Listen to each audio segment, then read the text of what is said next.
Amigos. Hola a todos. Hoy hablaremos del hecho histórico más importante. Gracias al microbiólogo Stefan Lanka, desde el 21 de abril del 2021, tenemos una prueba 100% irrefutable de que la virología no se basa en métodos científicos. Ahora les pondré el día, pero primero es necesario dar un poco de contexto. Si es virólogo o un equipo virológico y se enfrenta a la tarea de probar la existencia de un virus y su relación causal con una enfermedad, tiene que hacer tres cosas muy sencillas. 1. Aislar, es decir, extraer el virus de un paciente enfermo y limpiarlo de todo lo innecesario, para que el tubo de ensayo solo tenga partículas virales y nada más que ellas. 2. Colocar este virus bajo un microscopio, examinarlo, fotografiarlo y estudiarlo, secuenciar su genoma y determinar qué proteínas le pertenecen. Colocar el virus purificado en un huésped experimental y provocar la enfermedad. Si sigue estos pasos con éxito, solo entonces podrá probar que el virus existe. Esto es lo que los virólogos chinos tendrían que haber hecho con los primeros pacientes llamados cero en Wuhan, antes de afirmar que sus afecciones respiratorias fueron causadas por un virus. Gente a menudo me pregunta, ¿no demuestra automáticamente un hecho de que un cierto número de personas en Wuhan se enfermaran al mismo tiempo la existencia de un virus? Aclaremos este punto. El hecho de que veamos un cierto número de personas se enferma al mismo tiempo es una observación epidemiológica. La epidemiología no prueba la existencia de nada ni afirma una causa específica para estas condiciones. Las observaciones epidemiológicas registran el hecho de que las personas han comenzado a presentar ciertos síntomas y los epidemiólogos también pueden proponer hipótesis que deben probarse para comprender la causa de estas afecciones. Los epidemiólogos no se preocupan de probar o afirmar nada. La determinación de la causa de estas afecciones se realiza luego de que se han realizado los estudios epidemiológicos, es decir, luego de que entendemos que algo está sucediendo y las personas comienzan a mostrar síntomas. Si cree que el hecho de que las personas se enfermen al mismo tiempo prueba automáticamente la existencia de un virus, entonces cree que el escorbuto es creado por un virus. Después de todo, los marineros empezaron a enfermarse con los mismos síntomas al mismo tiempo, uno tras otro, por lo que durante mucho tiempo se creyó que el escorbuto era una enfermedad infecciosa y contagiosa, y todos los que se ofrecieron explicaciones alternativas fueron ridiculizados. Lo mismo ocurre con afecciones como el beriberi y la pelagra, que se consideraban enfermedades infecciosas cuando en realidad eran consecuencias de deficiencias nutricionales, y estos están lejos de ser los únicos ejemplos. Y si cree que el hecho de la enfermedad se esté propagando y las personas en otras regiones comiencen a mostrar los mismos síntomas, demuestra automáticamente que la razón de esto es un virus, entonces debe pensar que Chernobyl no se trató de un accidente en una central nuclear, sino de un virus. Absolutamente cualquier científico o médico competente estará de acuerdo en que las observaciones epidemiológicas por sí solas no prueban la existencia de un virus. Queda ver si es un virus o no.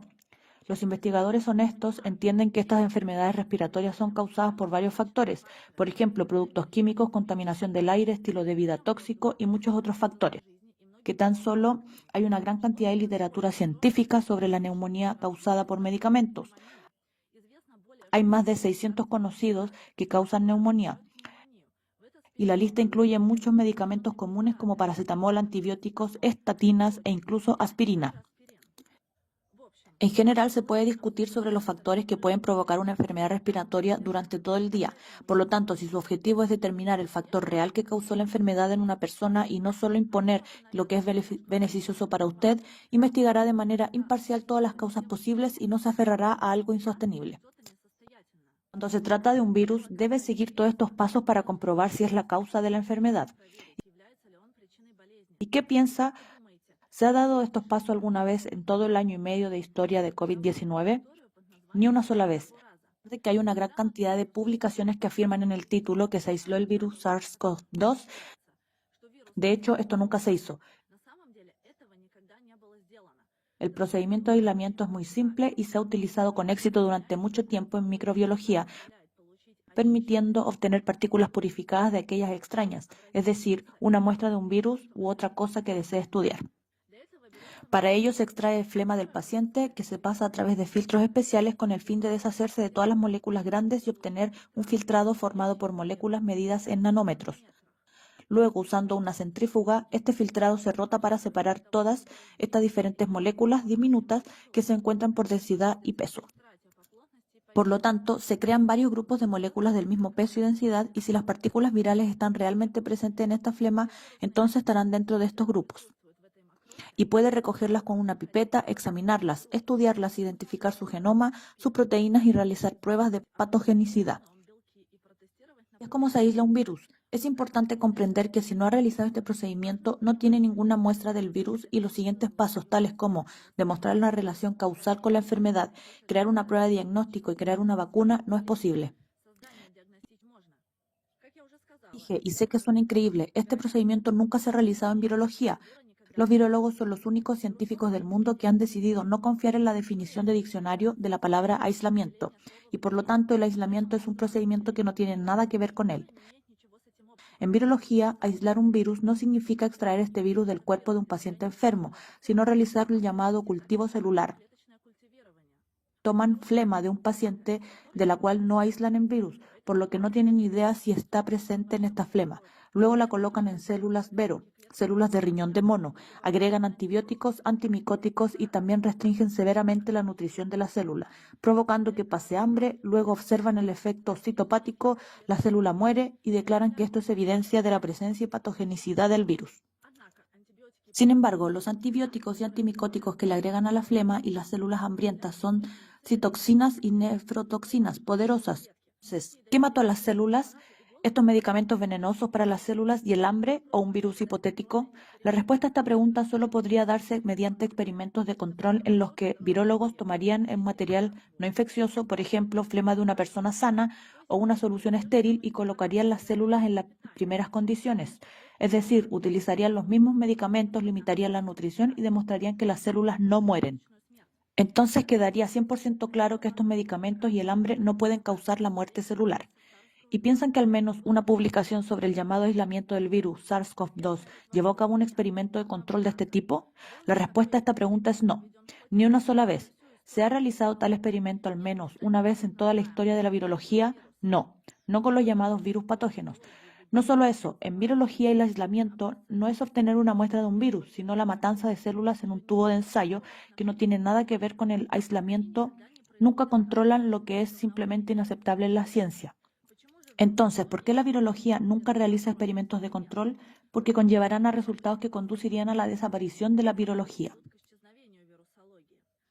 John Enders, el hombre que inventó este procedimiento fraudulento de eliminación de células, que los virólogos llaman aislamiento y todavía lo usan hoy en día, una vez llevó a cabo un experimento de control que fue ignorado por todos.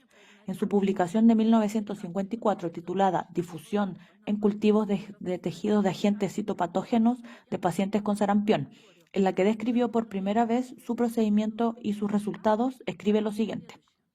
El segundo agente se obtuvo de un cultivo no inoculado de células de riñón de mono.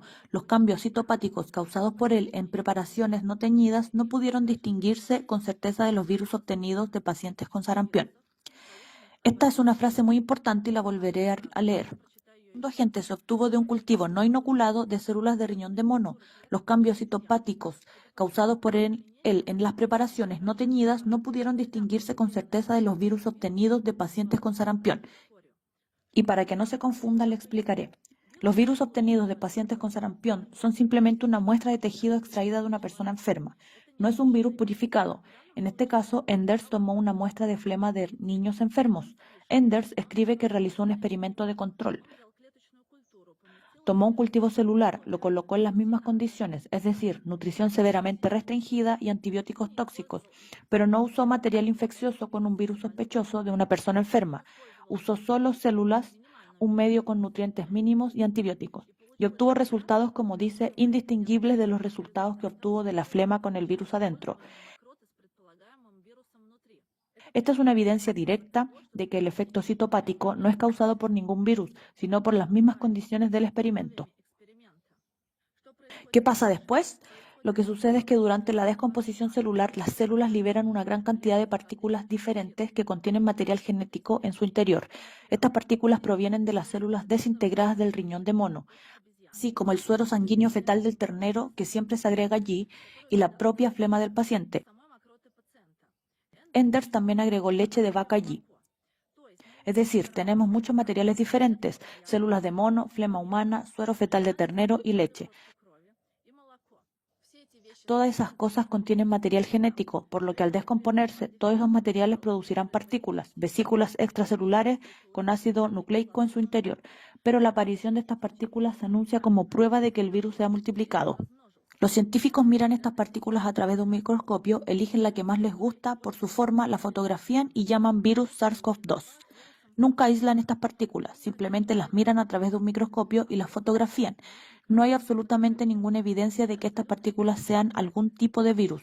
Como dije, pueden ser productos de descomposición comunes de todos los materiales involucrados en el experimento. Por ejemplo, lo que se denomina virus SARS-CoV-2 en las fotografías es una réplica de exosomas, partículas producidas por células de mamíferos que no son patógenas. No hay absolutamente ninguna evidencia de que estas fotografías sean un virus y no un exosoma. Veamos qué escribió Enders sobre esto en su publicación de 1957, El virus del sarampión, un resumen de experimentos sobre aislamiento, propiedades y comportamiento. Ruckle informó recientemente resultados similares y además aisló un agente del tejido de riñón de mono que aún es indistinguible del virus del sarampión. El problema, sin embargo, es que se desconoce el origen del agente a cargo. Aquí Enders dice que no sabe si estas partículas obtenidas como resultado del efecto citopático son virus o simplemente restos de células muertas como exosomas.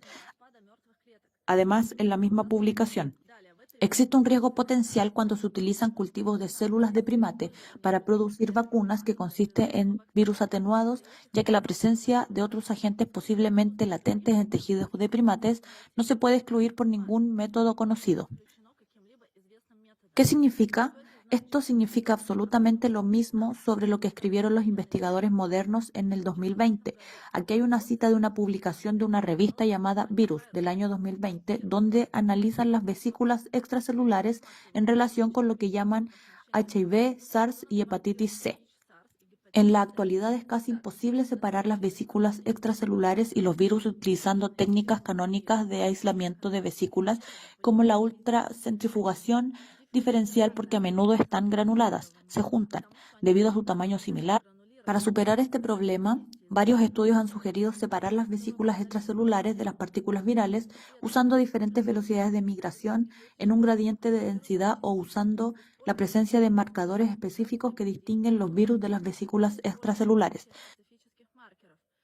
Sin embargo, hoy en día no existe un método confiable que realmente pueda garantizar una separación completa.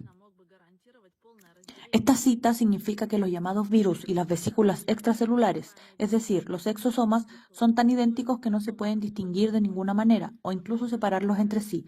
Esto simplemente no es posible. Por lo tanto, ¿qué motivos existen para afirmar que se está observando un virus y no un exosoma u otros restos celulares después de un efecto citopático? Absolutamente ninguno. Si hubiera realizado experimentos de control, aislado estas partículas y demostrado su patogenicidad, podríamos decir que se trata de un virus, pero ellos nunca lo hacen así. En la década de 1950, el experimento de control de Enders fue ignorado por todos, incluido el propio Enders, y su procedimiento se convirtió en el procedimiento estándar en virología y la única prueba de la existencia de virus. Quiero enfatizar que el procedimiento de Enders no es solo una de las formas en que los virólogos prueban la existencia de un virus, esta es la única manera. Desde entonces, nadie ha realizado experimentos de control y este fraude científico ha continuado silenciosamente, pero ahora esto ha llegado a su fin y estamos al borde de una verdadera revolución científica. El 21 de abril de 2021, Stefan Lanka, un microbiólogo alemán, hizo lo que ningún otro científico ha hecho desde John Enders. Stefan Lanka realizó experimentos de control. ¿Qué resultados cree que obtuvo? Los mismos que John Enders. Exactamente el mismo efecto citopático ocurrió con las células en las que no se agregó material infeccioso, pero que fueron colocadas en las mismas condiciones de hambre y antibióticos tóxicos. Echemos un vistazo más de cerca a estos experimentos. Así que aquí están las imágenes de los experimentos de control que hizo Stefan Lanka. Y ahora lo explicaré todo. Como puede ver, aquí se utilizan 4 líneas celulares. La primera línea sirve de control. Las otras 3 líneas con las que se realiza el experimento. Aquí arriba podemos ver cómo se veían estas 3 líneas experimentales antes del inicio del experimento. Y como puede ver, se ven muy saludables. Pasemos al grupo de control. Está escrito aquí.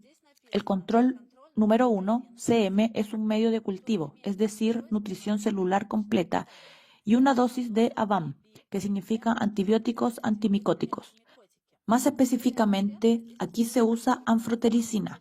Fue este fármaco el que utilizó en todos los estudios de aislamiento de SARS-CoV-2. Además, dice aquí, un día después del estrés y 5 días después del estrés. El estrés se refiere a un cambio en el medio nutritivo. Como puede ver, el grupo de control número 1, que desde el primer día recibió una nutrición adecuada y una pequeña dosis de antibióticos, se mantuvo saludable hasta el 5.º día del experimento. No observamos ningún efecto citopático ni muerte celular. Pasemos al siguiente grupo. Lo que estamos viendo ahora está más cerca de lo que están haciendo los virólogos en sus experimentos, pero no del todo. Aquí se utiliza un tipo diferente de medio de cultivo, de MEM, que significa medio de Eagle modificado de Dulbeco. Este entorno se diferencia del medio de cultivo estándar en que está limitado los nutrientes y es como poner las células a dieta. Luego se utiliza FCS al 10%, que es suero fetal bovino para prolongar la vida de las células en un medio nutritivo limitado. Y hasta ahora se usa la misma concentración de anfotericina. Vemos que estos cambios en el medio nutritivo llevaron fuertes cambios en el cultivo celular. No es tan saludable como el primero. Vemos que las células han perdido su forma, no son tan uniformes como en la primera imagen. Si miramos la tercera imagen, vemos exactamente lo que están haciendo los virólogos con los cultivos celulares. Aquí la concentración de nutrientes se redujo aún más, aproximadamente a la mitad. Luego la concentración de suero fetal bovino se redujo del 10% al 1%. Además, la dosis de antibióticos se incrementó de 1 a 3. En general, los virólogos usan una dosis doble o triple, y aquí podemos ver muy claramente cómo las células se degradan y se descomponen. Estaban sanas, pero un día después de cambiar el medio nutritivo y usar tal dosis de anfotericina, comienzan a verse anormales y después de 5 días observamos el efecto citopático en todo su esplendor. Y todo ello sin el uso de ningún material infeccioso, solo por las condiciones tóxicas en las que se colocaron estas células. Además, el último grupo se usó para experimentos de control adicionales, es decir, para la llamada secuenciación genómica, durante la cual los virólogos, por supuesto, tampoco realizan experimentos de control. Pero Stefan Lanka lo hará por ellos y mostrará que a partir de ese cultivo celular, en el que no hay virus en absoluto, utilizando sus métodos, puede secuenciar el genoma del virus SARS-CoV-2, el virus del ébola, el virus del sarampión y cualquier virus que desee. Contaré sobre estos experimentos más adelante, cuando estén terminados. No discutiremos esto ahora, pero como puede ver, se agregó una fuente de ARN a este cultivo celular. Esta ARN se deriva de la levadura, no de la levadura ordinaria, sino de una sustancia de la matriz. Se agregó allí porque cuando los virólogos agregan flemas de un paciente a un cultivo celular, colocan una gran cantidad de ácidos nucleicos allí. Por lo tanto, con la ayuda del ARN de la levadura, intentaron imitar un poco la flema del paciente, que es rico en este tipo de moléculas. El ARN derivado de la levadura es completamente neutro, no es patógeno de ninguna manera, pero aquí se puede ver que su presencia provoca un efecto citopático aún mayor, aunque no está relacionado con ningún patógeno. Amigos, este experimento refuta toda la teoría sobre la que se basa la virología. La teoría de que los virus existen y causan enfermedades ahora ha sido completamente refutada. Estos experimentos muestran que los virólogos llaman evidencia de la presencia de un virus es una muestra de tejido, son solo consecuencias causadas por las mismas condiciones del experimento en laboratorio y nunca son causadas por la presencia de un virus inexistente. Así que, resumamos. Si el virus SARS-CoV-2 no existe, como ahora se ha demostrado científicamente y definitivamente, esto significa que 1. No hay estructura de virus ni proteína de pico. Sé que alguien definitivamente preguntará sobre la investigación sobre la proteína de pico. Si lee estos estudios, verá que no obtienen esta proteína del virus, obtienen una proteína recombinante, y esto se hace en el laboratorio utilizando secuencias genéticas falsas generadas por computadora. En general, esta no es una proteína de pico real derivada de un virus real. No hay genoma viral. El llamado genoma del virus SARS-CoV-2 es una creación informática absolutamente artificial que no tiene nada que ver con nada real, y los experimentos de control posteriores lo demostrarán absolutamente a todo el mundo. 3. No existen cepas virales. 4. Es imposible crear un test diagnóstico o una vacuna. Nuevamente, la prueba de PCR, el vector y las vacunas de ARNM se basan en una secuencia genética completamente falsa que no tiene nada que ver con nada real. 5. Es imposible probar la causalidad de la enfermedad con un virus que no existe.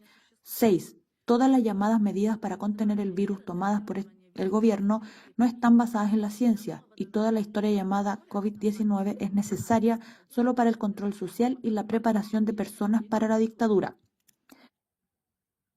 Amigos, como dije antes, estamos al borde de una verdadera revolución científica y médica. Les pido a cada uno de ustedes que distribuyan este video donde puedan, porque esta es la única forma que podemos hacer realidad esta revolución. El trabajo científico de Stefan Lanka, del que les hablé hoy, no podrá ser publicado en ninguna revista científica. Esta información se suprimirá tanto como sea posible. Por lo tanto, es deber de cada uno de nosotros difundir esta información. Esta es la única forma que puede obtener suficiente publicidad para influir en el curso de nuestra historia.